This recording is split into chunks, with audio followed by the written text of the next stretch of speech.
তাহলে কেন বিএনপি মানছে না, কারণটা কি আমি তো বুঝি না। অবশ্যই বিএনপি কেও পিআর সিস্টেমে নির্বাচন মানা উচিত। সংস্কার চাই। বিএনপি বলছে আমরা সরকার গঠন করে ক্ষমতায় গিয়ে সংস্কার করব। প্রথম প্রশ্ন হলো এই, আগামীতে বিএনপি ক্ষমতায় যাবেন এই গ্যারান্টি আপনি কে দিয়েছে? আপনি কিভাবে ভেবেছেন যারা 91 থেকে 96 পর্যন্ত ফেল করার কারণে 96 ক্ষমতা আসতে পারে নাই, আবার 96 ক্ষমতা আসতে পারে নাই, আবার 2001 থেকে 2005 পর্যন্ত দেশ চালাবার কারণে 2008-এ তারা ক্ষমতা আসতে পারে নাই।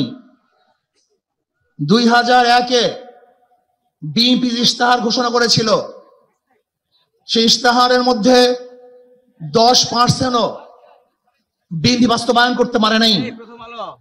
এমনকি 2001-এ বিএনপির ইশতেহারের 1 নম্বর শর্ত তারা পালন করতে পারে নাই। আমি বিশ্বাস করি আগামীতে ক্ষমতায় কে যাবে না না যাবে আমি জানি না, কিন্তু বাংলাদেশের জনগণ কোন দুর্নীতিবাজ, চাঁদাবাজ, দখলবাজ, খুনিদেরকে আর ক্ষমতায় নিবে না। বাংলাদেশের জনগণ রক্ত দিয়েছে, জীবন দিয়েছে বাংলাদেশে চাঁদাবাজি করার জন্য নয়, খুন করার জন্য নয়, দেশকে দখল করার জন্য নয়, দুর্নীতি করার জন্য মানুষ রক্ত দেয়, জীবন দেয়।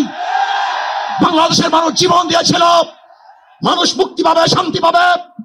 আমার গরিব দুঃখী মানুষ ক্ষুধার্ত থাকবে না, বাংলাদেশের একজন মানুষও খোলা আকাশের নিচে থাকবে না, বাংলাদেশের একজন গরিব বস্ত্রহীন থাকবে না, আমার বাংলাদেশের কোন মানুষ গুম হবে না, খুন হবে না, বাংলাদেশের কোন ব্যবসায়ীকে চাঁদা দিতে হবে না, বাংলাদেশের প্রত্যেক নাগরিক অধিকার বাস্তবায়ন হবে, তারা শান্তিতে বসবাস করতে পারবে, নির্বিঘ্নে ঘুমাতে পারবে, আমার মা বোনরা ইজ্জত দিয়ে রাস্তায় চলাফেরা করতে পারবে, বাংলাদেশের মসজিদ থাকবে, মাদ্রাসা থাকবে, দাড়ি থাকবে, টুপি থাকবে, দাড়ির উপরে আক্রমণ করতে পারবে না, টুপিকে ছিনিয়ে কেউ নিতে পারবে না, ইসলামের বাইরে কেউ আইন পাস করতে পারবে না।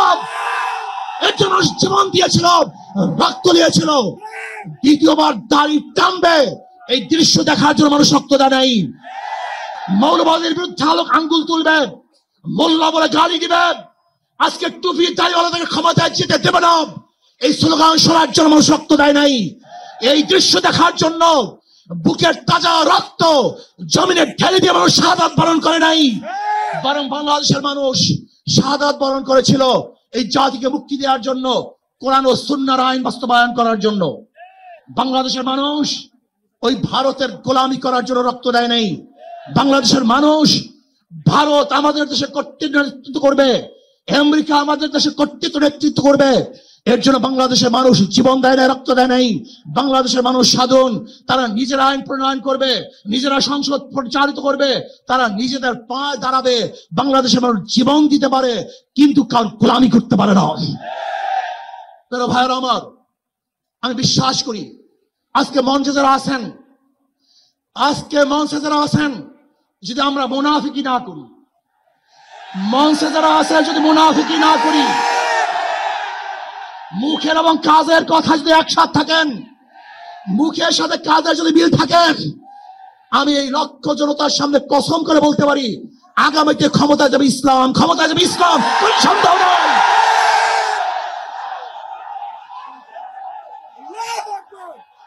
কিন্তু খবরদার যদি মুনাফিকি করি তাহলে এদেশের মানুষ সচেতন হয়েছে, এদেশের মানুষ সব জ্ঞানী হয়ে গেছে।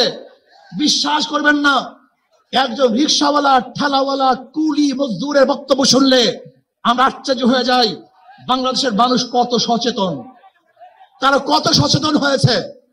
যদি আমরা মুনাফিকি না করি, যদি আমরা ঐক্যবদ্ধ থাকি, বাংলাদেশে একটা বাক্স ইসলামের নামে দিতে পারি, যেরকম আমেরিকা এবং ওই জারস ইসরায়েল ইরানি আক্রমণকারী ভেবেছিল মুহূর্তের মধ্যে নিচ্ছিন্ন করে দিবে, কিন্তু আক্রমণ করার পরে দেখেছে ইরানের গুহার থেকে কোথার থেকে বোম মিজাইল চলে আসছে।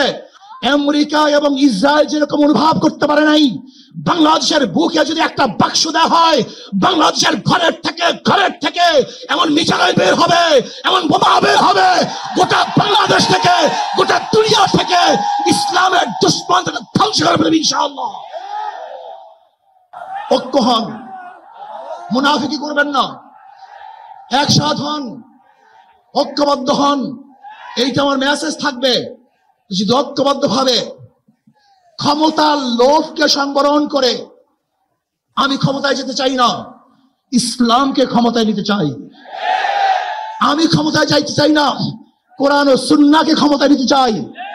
যদি আদর্শ লালন করেন, এই নীতি আদর্শ যদি গ্রহণ করেন, ইনশাআল্লাহ নাসরুম মিনাল্লাহি ফাতহুন করিব, অবশ্যিরিস সাবিরিন। সেই দিন আসতেছে, আমি দেখতেছি, মনে হয় আমার চোখের সামনে আমি দেখতেছি। ওই সংসদের মধ্যে কলেমার কথা হবে, কোরআন ও সুন্নাহর কথা হবে, লা ইলাহা ইল্লাল্লাহ উচ্চারিত হবে। গোটা বাংলাদেশের মানুষ শান্তিতে বসবাস করতে পারবে, জুলুম থাকবে না, অত্যাচার থাকবে না, অবিচার থাকবে না। প্রত্যেকটা মানুষের প্রাপ্তি তাদের ঘরে ঘরে পৌঁছানো হবে। আজকে আমার মা মনে করছে ইসলাম ক্ষমতায় আসলে আমাদের অবস্থাটা কি হবে। ইসলাম ক্ষমতায় আসলে প্রত্যেকটা মা বোনের ন্যায্য অধিকারকে প্রতিষ্ঠিত করা হবে। ইসলাম ক্ষমতায় আসলে আগামী 5-10 বছরের মধ্যে সমস্ত গরিবরা দরিদ্র সীমার উপরে চলে যাবে। ইসলাম ক্ষমতায় আসলে 28 লক্ষ কোটি টাকা বিদেশে পাচার হবে না, দুর্নীতি থাকবে না, জুলুম থাকবে না, অত্যাচার থাকবে না, নির্বিচার কোনো মানুষ আর খুন হবে না, গুম হবে না। ইসলাম ক্ষমতা আসলে শ্রমিকদেরকে তাদের অধিকার আদায়ের জন্য রাস্তায় নামার কোনো প্রয়োজন হবে না। ইসলাম ক্ষমতা আসলে কৃষক, শ্রমিক, মজদুররা তাদের অধিকারকে প্রতিষ্ঠিত করার জন্য ইসলামী সরকার তাদেরকে নিয়ে কমিটি গঠন করে তাদের প্রাপ্তি তাদের কাছে পৌঁছে দেবে। আসুন, ইসলামী হুকুমাত কায়েম করার জন্য আমরা চেষ্টা করব। আজকে আমাদের এই জনসভায় যশোর থেকে আমার কিছু ভাই আসার সময় তার অ্যাক্সিডেন্ট হয়ে শাহাদাত বরণ করেছে। আল্লাহ তাদেরকে জান্নাতুল ফেরদাউস দান করেন। আমার অনেক ভাইয়ের আহত অবস্থায় আছে, আল্লাহ পাক তাদেরকে সুস্থ করে দেন। আসুন, আজকে জনসমুদ্রে আমরা আসছি, আমাদের টাকা নাই, পয়সা নাই, নিজের পয়সা দিয়ে এসছি, নিজের খানা খেয়েছি। এই জাতিকে, এই দলকে, এই কাফেলাকে গোটা দুনিয়ার কোনো প্রশক্তি পরাজয় করতে পারবে না, থামিয়ে রাখতে পারবে না। অবশ্যই ইনশাআল্লাহ আমরা বিজয় হব। আল্লাহ আমাকে এবং সবাইকে ইসলাম হুকুমাত কায়েম করার তৌফিক দান করেন। আমা আলাইনা ইল্লাল বালাগ। আসসালামু আলাইকুম ওয়া রাহমাতুল্লাহ।